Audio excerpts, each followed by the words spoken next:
Alegria imensa de estarmos aqui, essa primeira semana de 2024, né? Para estudarmos um pouco o ensinamento de Jesus. Estamos trazendo hoje, então, esse tema em direção da felicidade. É aquela direção que todos nós estamos procurando, né? A felicidade. Então, nós vamos perceber que Jesus subiu ao monte e ele, então, reunindo ali com os seus discípulos, seus seguidores, ele, no Sermão da Montanha, Jesus, então, descreve 9 características, tá? Internas para que a humanidade seja feliz. Então, a humanidade obedecendo, seguindo essas características aí, naturalmente, as coisas eternas, então, vão sendo transformadas em cada um de nós. Já ouvimos muitas vezes, vamos ouvir durante o nosso estudo também, falar sobre o reino de Deus, o reino dos céus. Humberto de Campos, no livro Boa Nova, nos fala que o reino de Deus é obra divina no coração, obra divina, reino divino, reino dos céus, obra divina no coração das pessoas. Assim definimos, né, pela leitura de Humberto de Campos no livro Boa Nova. A bem-aventurança que Jesus disse: bem-aventurados os pobres de espírito, porque deles é o reino dos céus. Olha, Jesus sempre falando do reino dos céus, reino de Deus. Então, Allan Kardec, no capítulo 7, no item 2, vem nos falando que ninguém é admitido no reino dos céus sem a simplicidade do coração e a humildade de espírito. Então aí nós vamos entendendo o que é essa construção da obra divina em nós, em nosso interior. Trabalhando então a nossa humildade, combatendo o nosso orgulho, o nosso egoísmo, a nossa vaidade e desenvolvendo a humildade de espírito. Não é aquela humildade que nós queremos transparecer para as pessoas. Ah, mas fulano de tal é tão humilde, a gente fica aquele semblante, né, de coitadinho. Isso aí não é a humildade, não, ensinada por Jesus. A humildade ensinada por Jesus é aquela que vem do interior nosso, da nossa transformação, da nossa benevolência, da nossa sabedoria, da importância do perdão, da importância de amar ao próximo como a nós mesmos. E assim então nós vamos construindo o reino dos céus em nós. Seremos então bem-aventurados, felizes. Bem-aventurados que choram, porque serão consolados. Então vem Allan Kardec explicando para nós no capítulo 5, item 12, que indica a recompensa que espera os que sofrem e a resignação que os faz compreender o porquê do sofrimento como início da cura. Quando nós começarmos a entender o motivo do nosso sofrimento, das nossas dores, isso aí a doutrina espírita nos explica com muita clareza,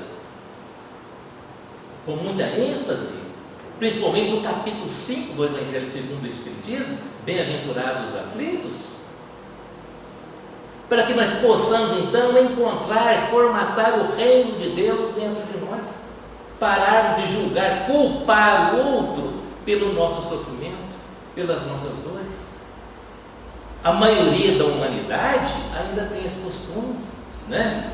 De eu estou sofrendo tanto por causa de fulano de tal, as minhas dores é por causa de fulano de tal, não é por causa de ninguém, por causa das nossas obras. Se não nessa reencarnação, em reencarnações passadas. Então, quando Jesus nos fala que bem-aventurados, felizes os que choram, porque serão consolados, aqueles que entendem o motivo, então vai sofrer menos, vai compreender o motivo. A outra bem-aventurança de Jesus: bem-aventurados que são mansos, porque possuirão a terra. Ora, então Allan Kardec também no capítulo 9, item 4 do Evangelho segundo o Espiritismo, vem nos falando que Jesus estabeleceu como lei a doçura, a moderação, a mansidão, a afabilidade e a paciência, e assim vai, né? Todas as virtudes que nós possamos então desenvolver em nós. Nada de arrogância, nada de prepotência, tá? Então, bem-aventurados, felizes que são mansos, brandos, porque possuirão a terra. Isso é importantíssimo. O que é possuir? Herdar, ficar. Na parábola do joio e do trigo, então, Jesus deixa muito claro isso. Quando ele compara o joio e o trigo, ou seja, o bem e o mal, né, porque o joio é uma gramínea semelhante ao trigo, mas que não produz nada. E o trigo é benéfico, produz alimentação para nós, representa o bem. Então, na parábola do joio e do trigo, Jesus foi claríssimo que na época da colheita pediria aos seus trabalhadores, né, ou seja, os espíritos superiores da confiança de Jesus, para selecionar então o joio, selecionar aqueles irmãos que ainda não compreenderam o Evangelho de Jesus e fica persistindo na sua conduta contrária à lei de Deus. Então Jesus disse o que na parábola? Que esse então pedirei aos meus ceifeiros a juntai em feixes e atear fogo. Ou seja, pega essa turminha, vamos dizer assim, no nosso idioma aqui de Minas, né? Pega essa turminha aí e manda para outro planeta que esteja passando por provas e expiações. Lá serão novos aprendizados, novas lições, novas provações e novas expiações. Assim eles aprenderão. E pega aqueles então que representam o trigo, pega o trigo e deixa no teu celeiro. Aqueles irmãos, aqueles espíritos então predestinados a trabalhar do bem, entenderam a mensagem de Jesus e estão se esforçando e trabalhando no bem, seguindo o Evangelho de Jesus. Então esses, Jesus disse o quê? Esses deixam no teu celeiro. Onde é o celeiro de Jesus? Planeta Terra. Esses ficarão aqui, herdarão, possuirão a terra. E Kardec vem então parecendo para nós, somente aqueles, né, que trabalham com a doçura, a moderação, a mansidão, a afabilidade, a paciência, o perdão, o amor, e por aí afora vai todas as virtudes aí. É que vão ter espaço de ficar no nosso planeta. Bem-aventurados que têm fome e sede de justiça, porque serão saciados. Então, Allan Kardec também, no capítulo 5, item 3, vem nos falando: se Deus é soberanamente bom e justo, não pode agir por capricho, nem por parcialidade. Então, Deus trata todos nós iguais, dá a mesma oportunidade de acordo com a necessidade de cada um de nós. Lá no livro O Espírito da Verdade, tem uma lição, Psicografia de Chico Xavier, uma lição do Espírito André Luiz, que ele intitula o seguinte: nem castigo, nem perdão. É o título da lição. Nem castigo, nem perdão. E ele inicia dizendo o seguinte: que Deus, soberanamente bom e justo, não castiga nem perdoa. Não castiga nem perdoa. André Luiz Espírito nos diz isso. Que Deus é equidade soberana, ama todos do mesmo jeito, dá oportunidade para todos, não trata nenhum melhor do que o outro. Então, bem-aventurados que têm fome e sede de justiça, porque serão saciados. Justiça divina, né? Se Deus é soberanamente bom e justo, não pode agir por capricho nem com parcialidade. Bem-aventurados que são misericordiosos, porque alcançarão misericórdia. Allan Kardec também, no capítulo 10, item 4, vem nos orientando que a misericórdia consiste no esquecimento e no perdão das ofensas. Olha onde está a misericórdia. Consiste no esquecimento e no perdão das ofensas.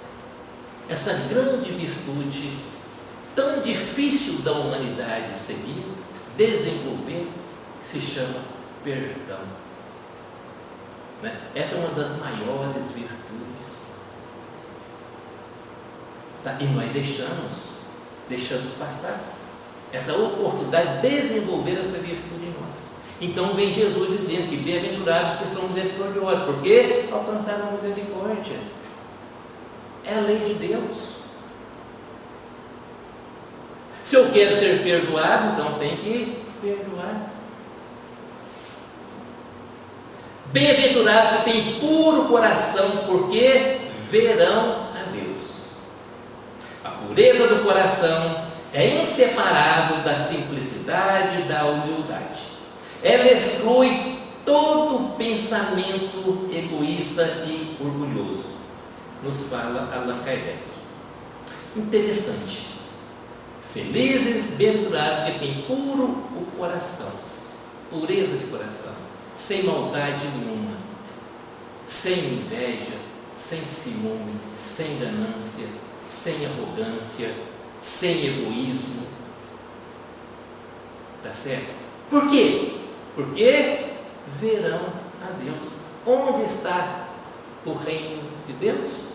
Dentro de nós. Então, se eu me tornar um espírito, tá, sem orgulho, sem egoísmo, ou seja, se eu acabar com isso tudo, eu me torno um espírito puro, né?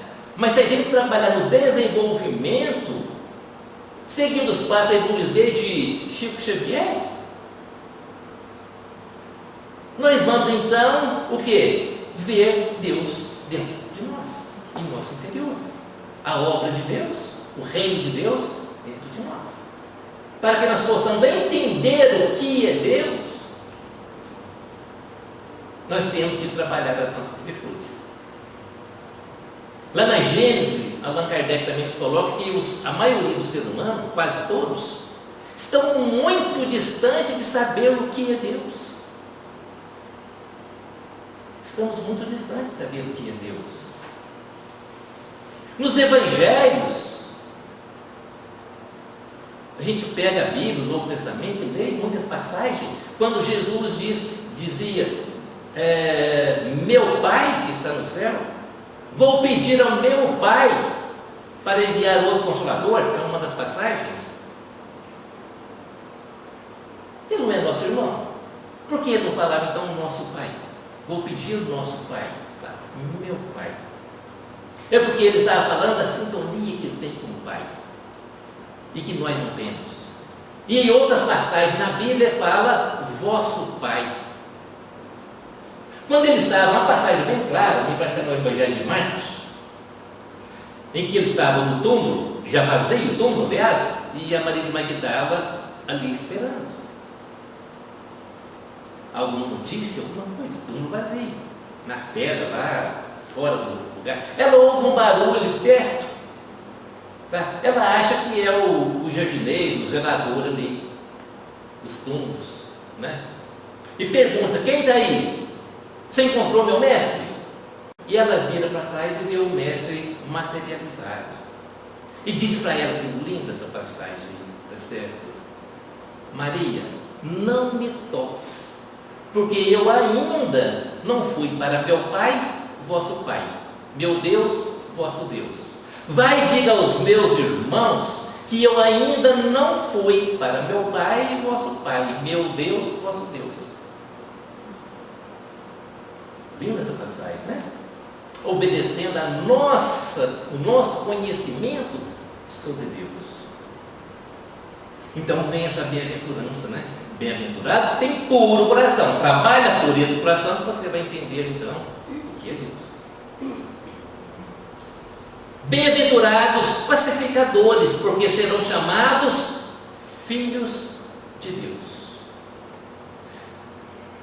No idioma aramaico da época, uma palavra significava muitas coisas, tá? Quase todas as bem-aventuranças, muitas frases, muitos trechos da bem-aventurança foi tirado do Velho Testamento. Filhos de Deus, por exemplo, está lá em Deuteronômio, livro de Moisés, tá? Eles encaravam que filho de Deus, aquele que eram os profetas que falavam em nome de Deus. filho de Deus. Então, bem-aventurados pacificadores. Para ser um pacificador tem que ser o quê? Pacífico. Então veja bem onde ele colocou essa bem-aventurança. Vou trabalhar toda a minha reforma íntima. Vou me tornar pacífico, porque assim eu posso então pacificar o outro. Eu tenho que ser pacífico para pacificar o outro. E assim então são chamados obedientes a Deus, vamos traduzir assim. São chamados pessoas, espíritos obedientes à lei de Deus. Obedecem à lei de Deus. Estabelecer as relações entre o ser humano e manter entre eles a concórdia e a união. Isso é um dever de todo cristão. Buscar a paz interior, se quiser então, a paz no outro. A paz começa em nós. A paz começa dentro de nós. Bem-aventurados perseguidos por causa da justiça, porque deles é o reino dos céus. Deus quer o progresso de todas as suas criaturas, e é por isso que nenhum desvio do caminho reto fica impune.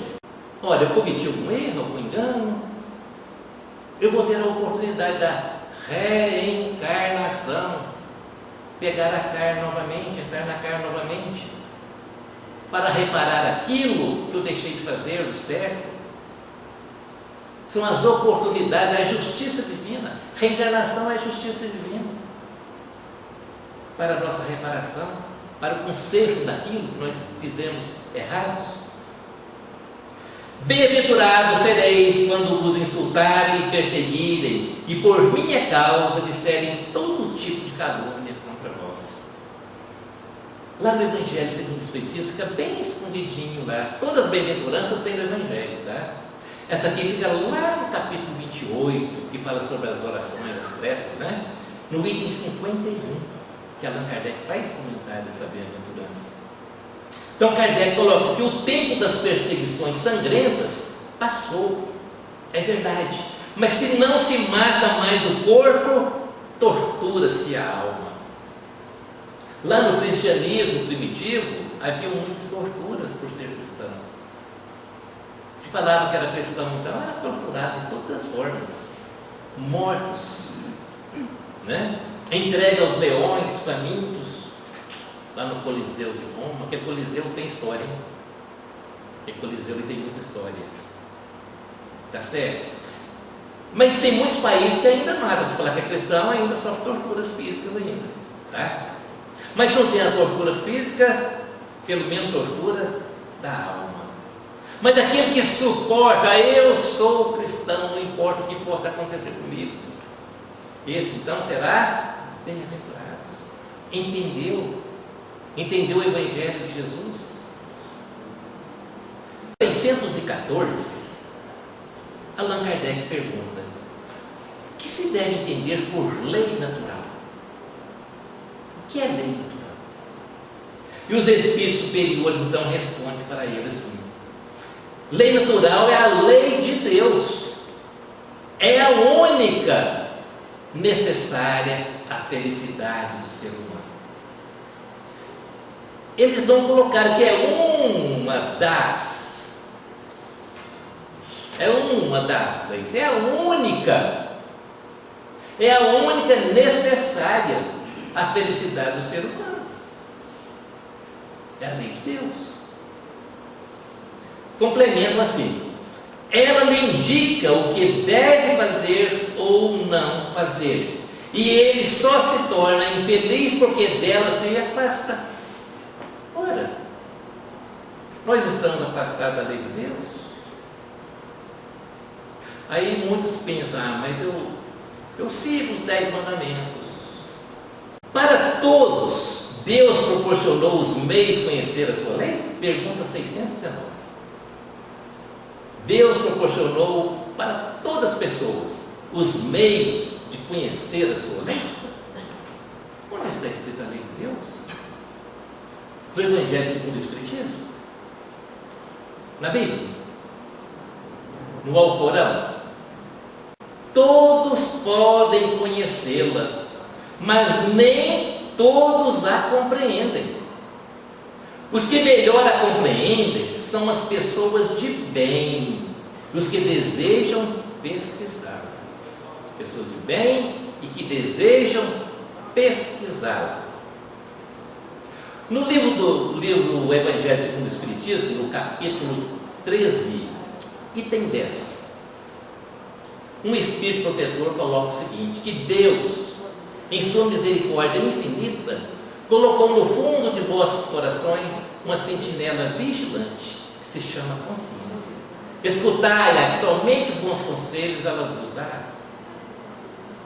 Escutar os nossos sentimentos, que vai traduzir para nós a lei de Deus que está gravada em nossa consciência. Essa é a sentinela que esse Espírito Protetor nos coloca lá. Tá? Todos um dia compreenderão, porque é necessário que o progresso se realize. Todos nós temos que conhecer a lei de Deus. Todos. Porque é necessário o progresso. É necessário o progresso. Então, aquela perguntinha que eu fiz antes vai 621. E Kardec pergunta onde está escrito a lei de Deus, né? Eles respondem na consciência. Na 621A, Kardec está perguntando, mas se já está gravado as consciências, o que importa então a gente querer divulgá-la, aprender, lembrar? Já está gravado. Seria como pegar o Evangelho segundo o Espiritismo, pôr debaixo do braço aqui, ó, né? Está aqui debaixo do meu braço. Vai resolver o quê? Seria mais ou menos isso. A lei de Deus está gravada, então estou de boa. Mas se eu não pesquisar essa lei, está aqui. Está certo? Mas na 621A, Kardec pergunta e eles respondem o seguinte: ó, porque o homem tem esquecido e desprezado a sua lei, e Deus sempre quis que ela fosse lembrada. O homem esqueceu. A gente esquece alguma coisa que a gente não sabe? É impossível. Aquilo que a gente esquece é porque nós já aprendemos. Então, por isso que eles respondem: o homem tem esquecido e desprezado a sua lei, e Deus sempre quis que ela fosse lembrada. Kardec, então, continua perguntando ali: Deus enviou alguém assim para nos ajudar a lembrar a sua lei? Sim, Deus sempre enviou espíritos superiores para vos falar e vos dar exemplo. Kardec continua perguntando: mas teve algum desses aí que, não deu conta? Sim, aqueles que perderam a sincronia com o Pai, não conseguiram passar a mensagem. 625, Kardec pergunta: qual foi o maior que Deus enviou para servir de guia e modelo? Jesus. Qual o meio prático mais eficaz para se melhorar nessa vida e resistir ao arrastamento ao mal? Esse Allan Kardec é danado, né? Aquelas perguntas inteligentíssimas. Qual o meio prático mais eficaz para se melhorar essa vida e resistir ao arrastamento ao mal? Ele responde: um sábio da antiguidade vos disse: conhece-te a ti mesmo. Nós vamos também lá em Jesus, segundo o evangelista João. Jesus disse: conhecereis a verdade vos libertará. Se a gente for falar sobre essa verdade de Jesus aqui, a gente passaria aqui a noite toda. Mas nós vamos resumir num trechinho só. Conhecereis a verdade vos libertará. Conheça, mesma coisa de cima, conheça-te a ti mesmo, conheça você, que você vai se libertar de todo o seu sofrimento, de toda a sua infelicidade, que você se acha infeliz. Conhecereis a verdade sua.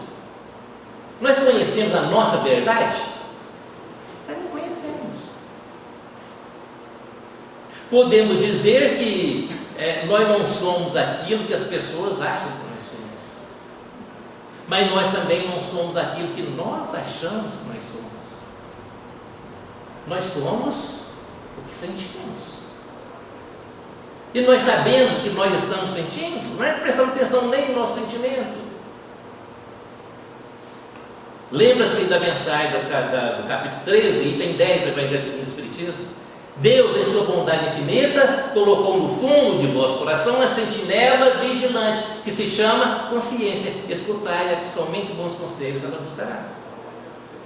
Essa sentinela é o nosso sentimento. Escutar os nossos sentimentos essa sentinela, nosso sentimento. Nós vamos descobrindo então a lei de Deus que trabalha em nós. Nós vamos nos conhecendo então. Por que eu estou sentindo o que eu estou sentindo? Começar a dar nomes aos sentimentos. O que está me levando a sentir o que eu estou sentindo?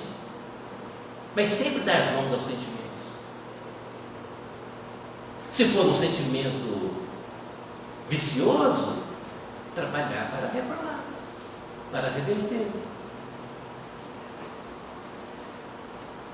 A irmã de Fogo, no livro Merecer Feliz, capítulo 4, ela coloca sobre informar e conscientizar.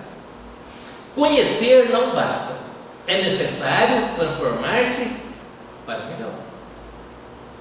Então não basta a gente devorar centenas, dezenas de livros, obter conhecimento, mas não ter esforço nenhum para transformar. Eu vou ter informação, mas não tem esforço nenhum para fazer minha mudança. Conhecer é ter opções, mas só a conscientização oferece resposta. Somente a conscientização. Eu sou informado que eu tenho que fazer minha reforma íntima, mas eu estou me esforçando. Eu tenho que me conscientizar. Conhecer auxilia, conscientizar é caminho para ser feliz. Informar e conscientizar. Informação. Não existe transformação sem informação. Primeiro passo da nossa transformação é a informação. Aí quando é que eu comecei a ter informação? Foi quando eu adentrei a casa espírita? Não. Desde a nossa criação. Deus sempre enviou espíritos superiores para nos falar, nos dar exemplo. Foi assim a resposta? Das 623 do livro dos Espíritos, Deus sempre enviou espíritos superiores para reencarnar, para nos falar, nos dar exemplo. É informar. Ou seja, informação, estamos tendo desde a nossa criação, vamos dizer assim. E aos poucos, então, nós vamos conscientizando. Esse passo é importantíssimo na nossa transformação moral, a nossa conscientização. Aí então vem o nosso esforço.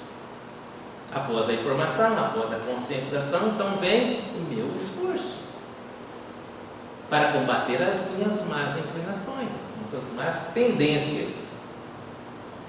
O ser humano, na maioria das vezes, é o artífice de sua própria infelicidade.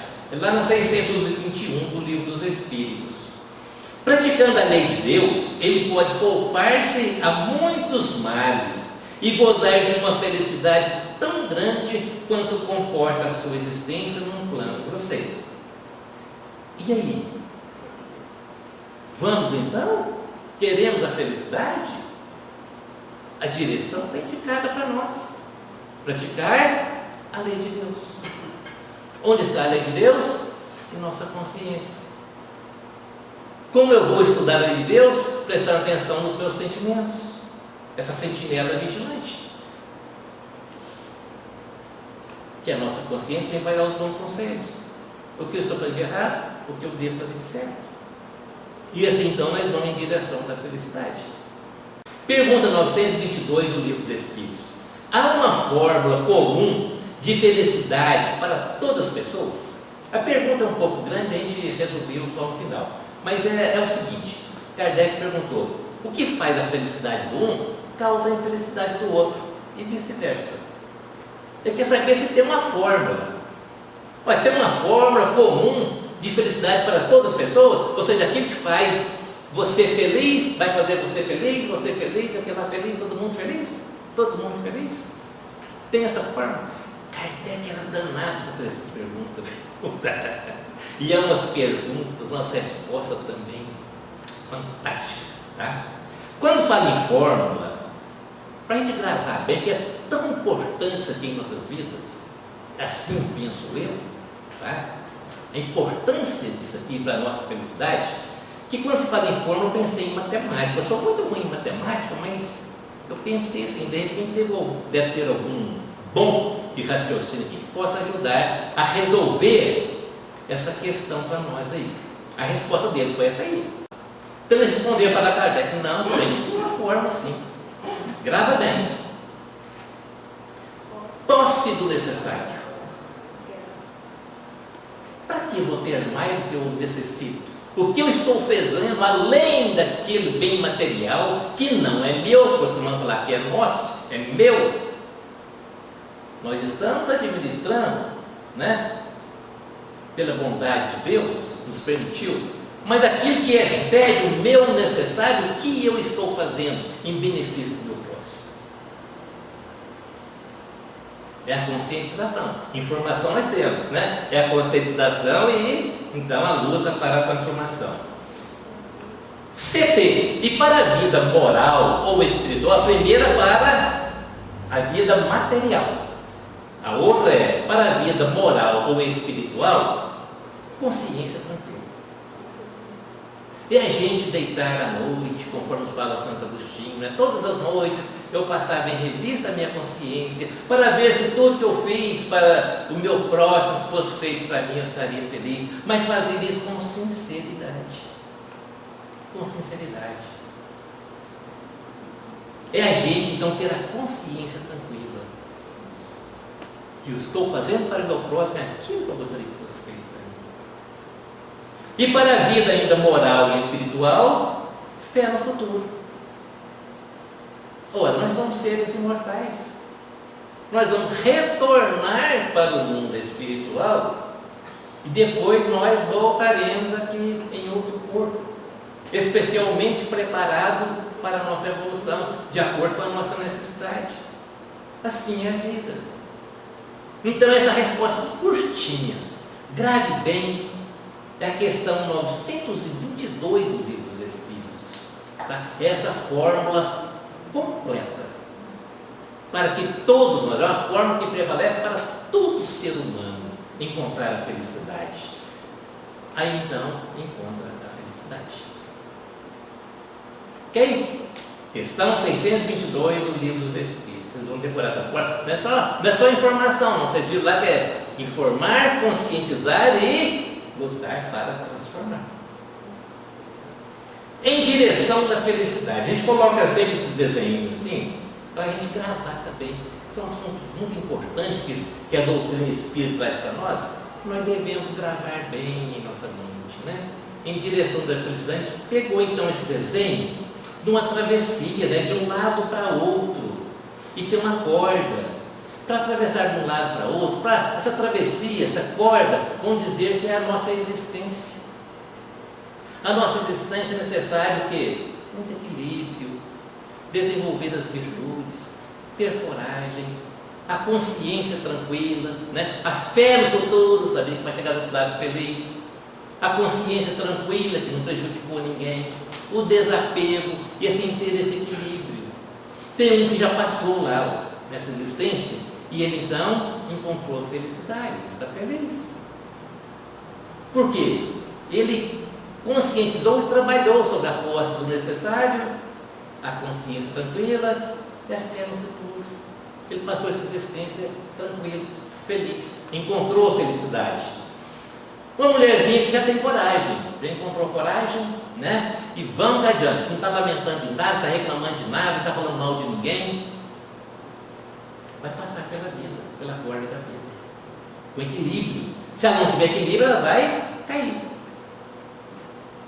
E o outro vem com o desapego, já trabalhou o desapego, está alegrinha ali, vou pegar coragem também, vou passar essa vida, sem lamentação, sem nada, com coragem, com fé no futuro, com a consciência tranquila. E teve um que caiu, pessimismo, ficou olhando somente os prazeres materiais, né? Os gozos terrenos, não conseguiu essa travessia dessa existência. O que vai acontecer com ele? Vai ficar lá no fundo, perdido? Não. Ele vai ter uma nova oportunidade, uma nova reencarnação, vai retornar para começar todo o trabalho novamente, para encontrar a felicidade. Essa lição lá no livro Estude Viva, de André Luiz, ele intitula Em Direção da Felicidade. Evite o gracejo descaridoso, aquelas críticas, né, que a gente faz sempre das pessoas. Observe o passado como arquivo da experiência. Tudo que nós passamos é experiência em nossas vidas. Esqueça os sinais menos dignos das criaturas e dos fatos. Parar de rebaixar os outros. Sorria como resposta à dificuldade. Olha que coisa linda que André Luiz coloca para nós. Nós costumamos chorar, lamentar, não é isso? Reclamar das dificuldades. André Luiz nos recomenda sorrindo e se ir em direção da felicidade. Respeite invariavelmente a fé alheia. Não criticar a fé de ninguém, cada um precisa ser um livro de conhecimento, de fé. Intensifique o bem dispensando o alvoroço. Faça o bem sem esperar retorno, sem esperar um tapinha nas costas, sem esperar muito obrigado. Fazer o bem de sentimento, de benevolência mesmo, de amor. Melhore as opiniões no sentido edificante. Vai parar com as opiniões degradantes, conflitivas. Se for dar opinião, então dá opinião que engrandece o outro. Fuja às pequenas manifestações de tirania disfarçada, aquelas pequenas discussões, né? As pequenas discussões sempre levam às grandes discussões. Já observaram isso? Né? As pequenas intrigas sempre causam as grandes intrigas, levam às grandes intrigas. Sopese toda promessa antes de articulá-la na boca. Analisa, pensa bem, antes de prometer alguma coisa, analise se vai cumprir aquilo. Corresponda quanto possível aos anseios que esperam por seu auxílio. Quantas pessoas esperam por um auxílio nosso? Em que eu posso servir? Em que consiste a felicidade dos bons espíritos? Pergunta 967 do Livro dos Espíritos. Em que consiste a felicidade dos bons espíritos? São felizes, não são? Os espíritos superiores. Então Allan Kardec quer saber o que consiste. Em conhecer todas as coisas, inclusive a si mesmo. Né? Não ter ódio, nem ciúme, nem inveja, nem ganância, nem qualquer das paixões que fazem a infelicidade do ser humano. Nem qualquer das paixões. Então esses espíritos estão numa faixa vibratória superior. Eles estão felizes. Por quê? Porque eles não têm isso aqui. Se nós queremos ir em direção da felicidade, nós temos que trabalhar isso em nós. A felicidade, tão procurada no mundo, da transitoriedade, está em nós, no ato de penetrarmos na desconhecida gleba do eu, arando esse terreno fértil, para que floresça a divindade da qual somos todos portadores. A felicidade que nós estamos almejando está dentro de nós. O reino de Deus está dentro de nós. O reino dos céus está dentro de nós. Obra divina em nós. E nós, conhecendo a sua lei de Deus, que está gravada em nossa consciência, nós vamos trabalhando então esse nosso sentimento, nós vamos então encontrando a felicidade. E o Espírito Emmanuel, para a gente encerrar, nos fala que a procura da felicidade assemelha-se a uma caçada difícil. Não há felicidade sem dever corretamente cumprido. Não existe felicidade sem o dever corretamente cumprido, sem o cumprimento das leis de Deus. Por mais agressivos se façam os empeços da marcha, não te desvies da obrigação que te recomenda o bem de todos, sempre que puderes e quanto puderes, seja onde for. E assim então nós vamos em direção da felicidade. Muita paz, feliz ano novo para todos, que possamos ir em busca da felicidade aí, né, durante esse ano e que seja. Muita paz, muito obrigado, que Deus nos ampare. Agora e sempre.